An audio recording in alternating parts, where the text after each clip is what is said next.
लेकिन आइए हम आपको बताते हैं कि दरअसल ये जो पूरी आग है वो धधकनी कहां से शुरू हुई। नौकरी में आरक्षण सिस्टम जो है वो भी आपको यहां पर समझना होगा, उसके बाद हम वापस लौटेंगे अपने गेस्ट के पास। लेकिन यहां हम आपको बता रहे हैं कि किस तरह से दरअसल पहले क्या था, ये आग धधकी, लेकिन इन 2 महीनों में और खासतौर पर अगर पिछले एक हफ्ते में 10 दिन में अगर हम कहें तो ये उससे आगे कहीं निकल गई। मतलब ये मामला सिर्फ आरक्षण तक सीमित नहीं रह गया बल्कि उससे कहीं और आगे बढ़ गया।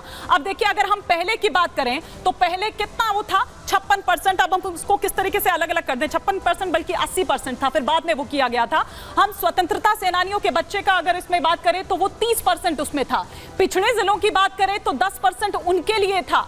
अल्पसंख्यकों की बात करें तो 5% उनके लिए था।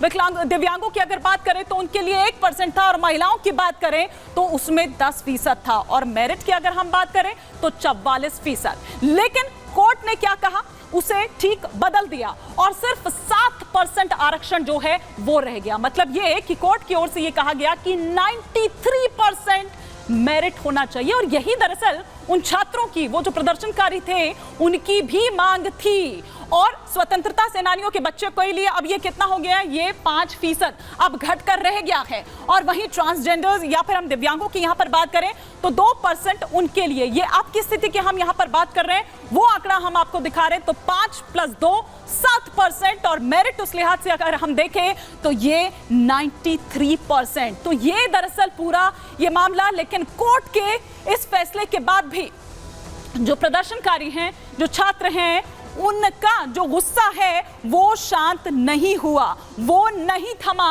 उसके बाद भी वो सड़कों पर इसी तरह से रहे। लेकिन आप ये देखिए कि संवाद चूंकि इस बीच स्थापित नहीं होता है। हालांकि शेख हसीना की ओर से ये कहा गया था कि ठीक है, वो बात करने के लिए तैयार हैं, लेकिन जो प्रदर्शनकारी हैं उन्होंने बात करने से इनकार कर दिया। प्लस कोई सॉल्यूशन इस तरह का निकलता जब उनको नजर नहीं आया तो फिर ये आग और ज्यादा भड़कने लगी। लेकिन फिर आप ये देखिए कि किस तरह से ये आग धधकते धधकते यहां तख्ता पलट तक जा चुकी है। लेकिन क्या है सुप्रीम कोर्ट का फैसला जो बांग्लादेश की, हम यहां आपको यहां पर बता दें कि 21 जुलाई को सुप्रीम कोर्ट का यह फैसला आया था। उसने अपना यह फैसला सुनाया था कि स्वतंत्रता सेनानियों के बच्चों के लिए 5% आरक्षण उनको देना होगा, यह आदेश दिया गया। और बाकी अगर बात करें तो बाकी 2% कोटा जातीय अल्पसंख्यकों और साथ ही साथ जो दिव्यांग हैं उनके लिए ये 2% कोटा रखा गया। मतलब साफ तौर पर यह कहा गया कि 93%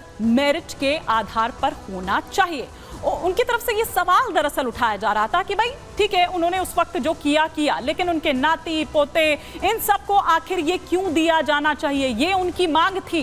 जो छात्र हैं, जो प्रदर्शनकारी हैं, उनका ये कहना था कि क्यों नहीं मेरिट के आधार पर ये होना चाहिए, और क्यों बार बार आखिर ये उनको मिलना चाहिए। तो इन सारी चीजों को ध्यान में रखते हुए जो कोर्ट का जो फैसला है वो सामने निकल कर आया है। तो ये हम आपको दिखा रहे हैं। लेकिन इस बीच एक और बड़ी खबर जो आ रही है वो ये कि दिल्ली पहुंचेंगी शेख हसीना।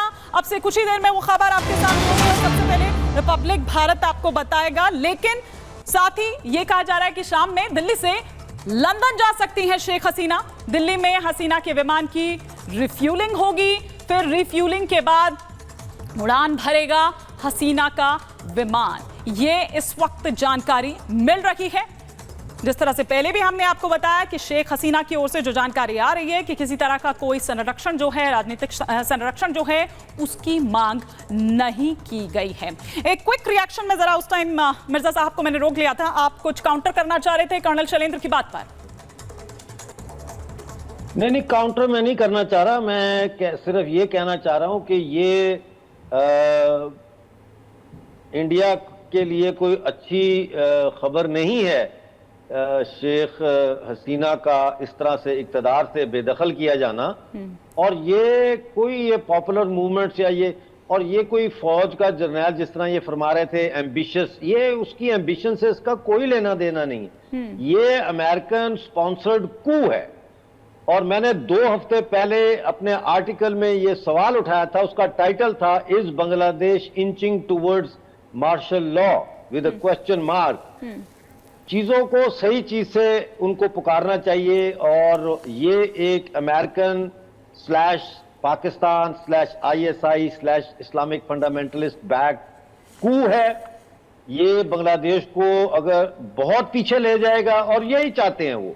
ये नहीं चाहते कि यहाँ पे एक ऐसे सरकारें हों जो अपनी अपनी इकोनॉमीज को स्ट्रॉन्ग कर सकें, जो वहां पे इस्लामिक फंडामेंटलिज्म को डिसाइसिव डिफीट दे सकें। वो नहीं चाहते ये वेस्ट वाले।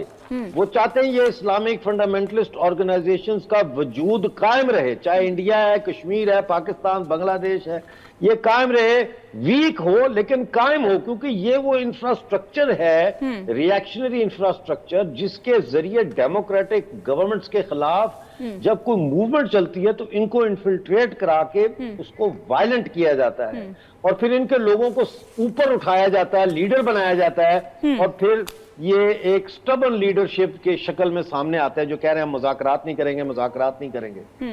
ये बार बार रिपीट होती है चीज।